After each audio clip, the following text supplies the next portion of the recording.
never go to a mall during a late-night sale. I used to work as a security guard at a Liverpool store, and I'd often hear stories about ghostly figures and paranormal events.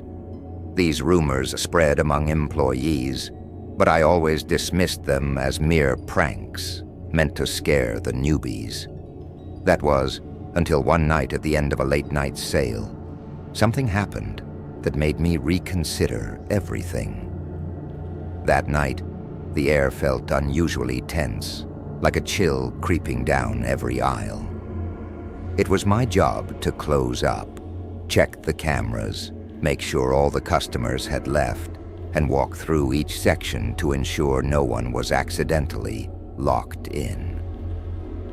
Around midnight, I was scanning the security footage when something caught my eye. There was a young woman in the fitting rooms, holding a piece of clothing. I'd seen her earlier, but there was something in her expression that gave me a strange feeling. She walked into a fitting room with a red blouse. Minutes passed and she still hadn't come out. Feeling uneasy, I rewound the footage and watched closely. She was alone, no one else around. I rushed to the fitting rooms, and as I reached her stall, I knocked gently on the door. "Miss, is everything all right?" No answer. I knocked again, louder this time. "Miss, we're about to close."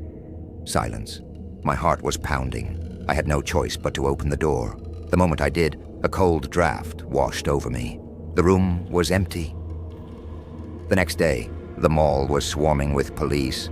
The young woman who'd entered our store had been reported missing. Security reviewed the footage, and it clearly showed her entering the fitting room, but she never came back out. Everyone was baffled. Days later, during an inventory check, something even more disturbing came to light. We counted every mannequin in the store. The total was always 57, but now there were 58. We approached the new mannequin, now positioned in the women's section. It looked almost identical to the missing woman, with the same hairstyle and a frozen expression, as if horror was the last thing she'd seen. A chill ran down my spine as I noticed something else. She was wearing that red blouse. No one dared to touch the mannequin.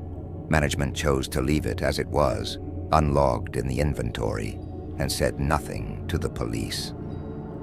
Since then, every time there's a late-night sale, a new rumor spreads among the staff. Those who pass by that mannequin swear they feel the air turn icy. Some say they've seen its eyes shift, while others claim to hear a faint whisper, as if someone's begging for help from the depths of the store. Now I know some stories aren't just ghost tales.